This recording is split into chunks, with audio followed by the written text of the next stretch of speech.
দেশের আকাশে পবিত্র শাওয়াল মাসের চাঁদ দেখা গেছে। সরাসরি যাচ্ছি সেখানে। ঈদের যে চাঁদ সেটি দেখা গিয়েছে, সেক্ষেত্রে বলা যেতে পারে আগামীকাল পবিত্র ঈদ উল ফিতর। সবাইকে ঈদ মোবারক, ঈদ মোবারক, ঈদ মোবারক।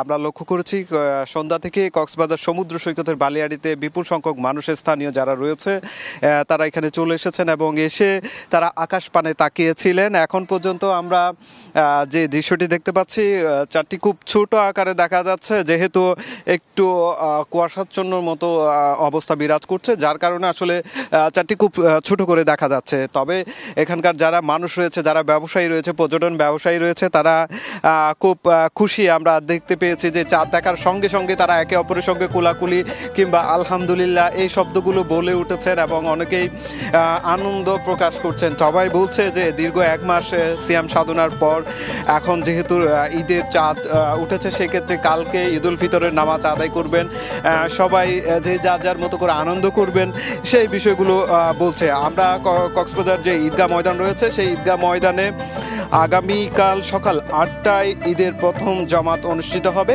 এরপর সকাল 9টায় দ্বিতীয় দফা আবার ঈদের জামাত অনুষ্ঠিত হবে। পুরো কক্সবাজারের জুড়েই কিন্তু সকাল 8টা থেকে 9টার মধ্যে ঈদ উল ফিতরের যে জামাত রয়েছে, সেই জামাত অনুষ্ঠিত হবে বলে বিভিন্ন যে মসজিদ কমিটি কিংবা কক্সবাজার জেলা প্রশাসনের পক্ষ থেকে বলা হয়েছে। এখন পর্যন্ত আসলে যে ঈদের চাঁদ দেখার সঙ্গে সঙ্গে কিন্তু এখানে বিপুল সংখ্যক যারা মানুষ রয়েছেন, তারা কিন্তু কিটকটে বসে কিংবা সমুদ্রের বালিয়াড়িতে একদিকে সমুদ্র যেমন উপভোগ করছে, ঠিক তেমনি যে চাঁদ দেখতে পেয়েছেন সে চাঁদের দিকেও তাকিয়ে রয়েছে। এভাবেই কিন্তু প্রতিটি যে মানুষজন এসেছে তারা তাদের মতো উৎসব আগামীকাল যে উৎসব যে আয়োজন হবে, যে ঈদ উল ফিতরের যে 30 রোজা 29 রোজা উদযাপনের পর যে ঈদের যে চাঁদ দেখা গিয়েছে, কালকে ঈদ উদযাপন করবে, সেটিকে কেন্দ্র করে কিন্তু মানুষের মধ্যে উৎসাহ উদ্দীপনার কমতি নেই।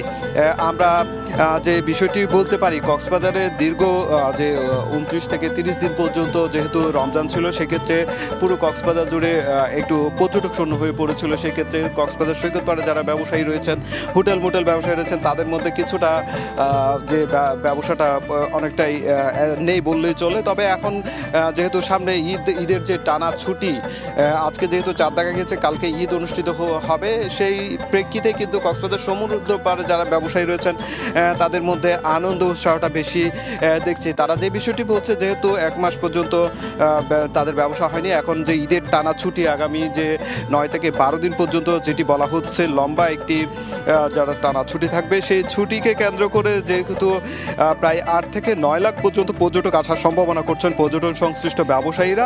সেক্ষেত্রে বিপুল সংখ্যক পর্যটক আসলে সমুদ্র সৈকতের যে পুরনো চিত্র, সেই চিত্র আবার ফিরে আসবে এবং সেই ক্ষেত্রে এখানকার যারা হকার রয়েছে, যারা ব্যবসায়ী রয়েছেন, হোটেল রেস্টুরেন্ট মালিকরা রয়েছেন বা যারা কর্মচারী রয়েছেন, তারা আবারও যেহেতু পর্যটক আসবে, সেক্ষেত্রে তাদের ব্যবসা বাণিজ্য সব কিছু আবার চাঙ্গা হবে, সেই বিষয়টি বলছে।